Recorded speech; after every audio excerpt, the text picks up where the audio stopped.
આ તરફ સુરત જિલ્લામાં અને ઉપરવાસમાં ભારે વરસાદને કારણે કીમ નદી બે કાંઠે વહેતી થઈ. માંગરોળના મોટા બોરસરા ગામે કીમ નદીનો હાઈ બેરલ બ્રિજ પાણીમાં ડૂબી ગયો. કીમ નદીથી 20 ફૂટની ઊંચાઈ પર બ્રિજ બાંધવામાં આવ્યો છે. કીમ નદીમાં ભારે પાણીની આવક થતા ખેડૂતો ખુશખુશાલ થયા. પાણી જોવા સ્થાનિકો નદી કાંઠે પહોંચ્યા. દમણનો દરિયો બન્યો તોફાની, 20 ફૂટ ઊંચા મોજા ઉછળ્યા. રાજ્યના પડોશમાં આવેલા દમણમાં પણ વરસાદી માહોલ જોવા મળ્યો છે. સાથે જ આજે દમણનો દરિયો ગાંડોતુર બન્યો. દરિયામાં બીજની મોટી ભરતી આવી હતી, જેથી દરિયાદેવ લાલ ગુમ થઈ ગયા. જાણે ગુસ્સામાં હોય તે રીતે દરિયામાં ઊંચા ઊંચા મોજા ઉછળ્યા. દરિયો એવો તોફાને ચડ્યો હતો કે દરિયામાં મોજા 15 થી 20 ફૂટ ઊંચા ઉછળીને દરિયાકાંઠાના ગેટ પર પહોંચી ગયા હતા. દરિયાનું પાણી રોડ પર ફરી વળ્યું હતું. દમણના દરિયા કિનારે પ્રચંડ મોજાઓની વચ્ચે પણ કેટલાક પર્યટકો જોખમી અંતરે જોવા મળ્યા હતા. ચોમાસામાં દરિયો તોફાની રહેતો હોવાથી સલામતીના ભાગરૂપે પ્રશાસન દ્વારા દરિયા પર પર્યટકોને નીચે જવા પર પ્રતિબંધ મૂકી દેવામાં આવ્યો છે. તેમ છતાં નાની દમણના દેવકા બીચ પર કેટલાક પર્યટકો આવા તોફાની માહોલમાં પણ રીલ બનાવવાની અને સેલ્ફી લેવાની ગેલછામાં દરિયા કિનારા નજીક જોખમી અંતરે જોવા મળ્યા હતા. આણંદમાં કોંગ્રેસની 3 દિવસીય શિબિરનો રાહુલ ગાંધીએ કરાવ્યો પ્રારંભ. કાર્યકર્તાઓનો વધાર્યો જુસ્સો. નવનિયુક્ત જિલ્લા કોંગ્રેસ પ્રમુખને જીતનો મંત્ર આપવા માટે રાહુલ ગાંધી ગુજરાત પહોંચી ગયા. આણંદમાં આયોજિત 3 દિવસની શિબિરનું તેમણે ઉદ્ઘાટન કર્યું. અહીં રાહુલ ગાંધીએ નવનિયુક્ત પ્રમુખો સાથે સંવાદ કરીને જુસ્સો વધાર્યો. આગામી રણનીતિ અંગે ચર્ચા કરવામાં આવી. 28 જુલાઈ સુધી ચાલનાર પ્રશિક્ષણ શિબિરમાં નવનિયુક્ત જિલ્લા પ્રમુખો સાથે દિગ્ગજ કોંગ્રેસ નેતા ઉપસ્થિત રહ્યા. રાહુલ ગાંધીએ શિબિરમાં નવનિયુક્ત જિલ્લા પ્રમુખોને માર્ગદર્શન પૂરું પાડ્યું. 3 દિવસમાં જિલ્લા પ્રમુખોને બૂથ મેનેજમેન્ટ, મીડિયા અને સોશિયલ મીડિયા, સ્થાનિક સ્વરાજ્યની રાજનીતિના પાઠ ભણાવાશે. બીજી તરફ ગુજરાત પ્રવાસે પહોંચેલા રાહુલ ગાંધીનું કોંગ્રેસ કાર્યકર્તાઓએ કંઈક આ રીતે ફરિયાદ સાથે સ્વાગત કર્યું. વડોદરા એરપોર્ટ પર રાહુલ ગાંધીની કાર નજીક પહોંચી ગયેલા મિતેશ પરમાર નામના કાર્યકરે રાહુલને રજૂઆત કરી કે લડાયક નેતાઓને આગળ કરો, રૂપિયાવાળાને ટિકિટ વેચવાનું બંધ થાય એ જરૂરી છે. મિતેશના દાવા પ્રમાણે આ સાંભળીને રાહુલ ગાંધીએ કહ્યું કે હું તમને મળવા બોલાવીશ, જેના માટે રાહુલ ગાંધીએ તેમના નંબર અને કાર્ડ પણ લીધું હતું. બીજી તરફ આણંદમાં ગંભીરા બ્રિજના મૃતકોના પરિવારજનો રાહુલ ગાંધીને મળવા પહોંચ્યા હતા. પાર્ટી પ્લોટમાં રાહુલ ગાંધીના કાર્યક્રમમાં પહોંચ્યા, પરંતુ પોલીસે પીડિતોને રાહુલ ગાંધીને મળતા અટકાવ્યા. પાસ ન હોવાથી અંદર જતા અટકાવાયા. જો કે પશુપાલકો સાથે સંવાદ કાર્યક્રમ પૂરો કરી રાહુલ ગાંધી મૃતકોના પરિવારજનોને મળ્યા હતા. પાવી જેતપુરના લોકો નદીમાંથી જોખમી રીતે પસાર થવા મજબૂર. નદીમાં પાણીનો ધસમસતો પ્રવાહ વહી રહ્યો છે, જેની વચ્ચેથી એક બાદ એક બાઇક ચાલકો જીવના જોખમે પસાર થઈ રહ્યા છે. નદીના પટમાં કેટલાકની બાઇક બંધ પડી તો કેટલાકની રેતીમાં ફસાઈ ગઈ. એક ટ્રેક્ટર તો એવું ફસાયું કે કોઈ અશ્વની જેમ આગળથી ઊંચું થઈ ગયું. જોખમી રીતે નદી પાર કરતા લોકો છે પાવી જેતપુરના. ભારજ નદી પરનો બ્રિજ 2 વર્ષથી તૂટી ગયો છે, જેના કારણે લોકોને 1 કિલોમીટરના સ્થળે 40 કિલોમીટરનો મોટો ચક્કર લગાવવું પડે છે.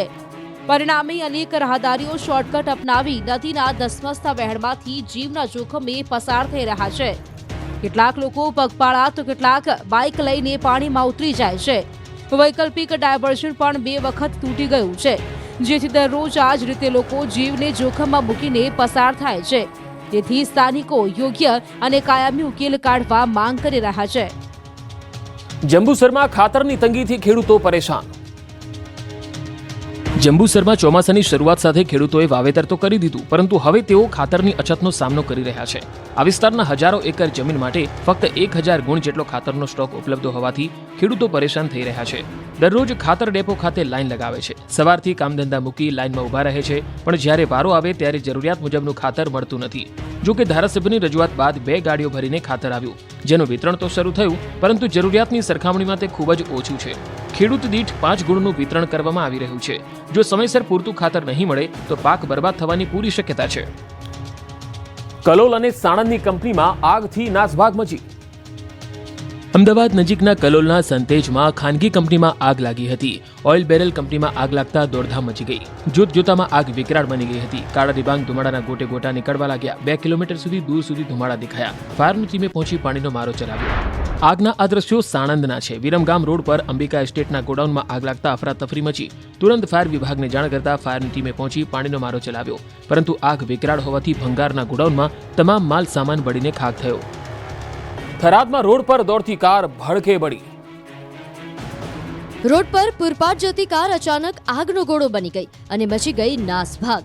દ્રશ્યો થરાદના છે.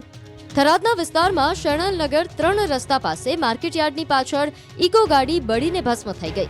જેથી રોડ પર નાસભાગ મચી ગઈ હતી. કાર ચાલક હડિયલ ગજાભાઈ ખગાભાઈ પોતાની કાર લઈને જઈ રહ્યા હતા ત્યારે કારમાં શોર્ટ સર્કિટ થવાના કારણે ધુમાડા નીકળવા લાગ્યા, જેથી તુરંત ચાલક હડિયલ સમય સૂચકતા વાપરીને ગાડી મૂકીને બહાર નીકળી ગયા હતા.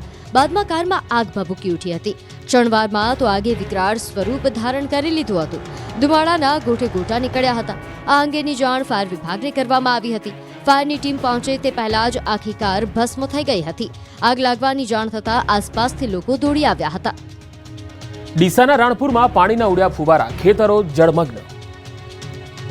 ડીસા તાલુકાના રાણપુર ગામ નજીક પસાર થતી નર્મદાની પાઇપલાઇનમાં મોટો વાલ્વ લીકેજ થયો, જેથી વહેલી સવારથી પાણીના ફુવારા છૂટ્યા હતા. આ ઘટનાના કારણે આસપાસના અનેક ખેતરો પાણીથી ભરાઈ ગયા, જળમગ્ન થઈ ગયા હતા. દ્રશ્યોમાં જોઈ શકાય છે કે રાણપુર ગામ નજીક નર્મદાની લાઇન લીક થયા બાદ 10 થી 15 ફૂટ ઊંચા પાણીના ફુવારા ઉડી રહ્યા છે, જેથી આસપાસના વિસ્તારમાં વગર વરસાદે નદી વહી આસપાસના ખેતરો પાણીમાં ગરકાવ થયા. ખેડૂતોએ મહામહેનતે તૈયાર કરેલો મગફળીનો પાક પાણીમાં ડૂબી ગયો. અકોલથી ઇકબાલગઢ જતી આ મુખ્ય પાઇપલાઇનમાં ભંગાણ સર્જાતા હજારો લીટર પાણીનો વ્યય થયો છે. મગફળીના ખેતરો પાણીમાં ડૂબી જતા ખેડૂતોને મોટો આર્થિક ફટકો પડ્યો છે. કલાકો સુધી આ રીતે જ પાણીનો વેડફાટ થયો હતો. 4 જિલ્લામાં દીપડાના આતંકથી દહેશત. વાંસદા અને ગીર સોમનાથમાં તો ઘરમાં ઘૂસી ગયો દીપડો. ગુજરાતના 4 શહેરમાં એક જ દિવસમાં માનવભક્ષી દીપડાનો આતંક સામે આવ્યો છે. વાંસદા અને ગીર સોમનાથમાં એક ઘરમાં દીપડો ઘૂસી ગયો હતો. સૌથી પહેલા વાંસદાના નાની વાલઝરના પટેલવાડીના આ દ્રશ્ય જુઓ. શિકારની શોધમાં ફરતો દીપડો બિલાડી પગલે આવે છે અને એક ઘરની અંદર ઘૂસે છે. ઓટલા પર ચક્કર મારી ફરાર થઈ જાય છે.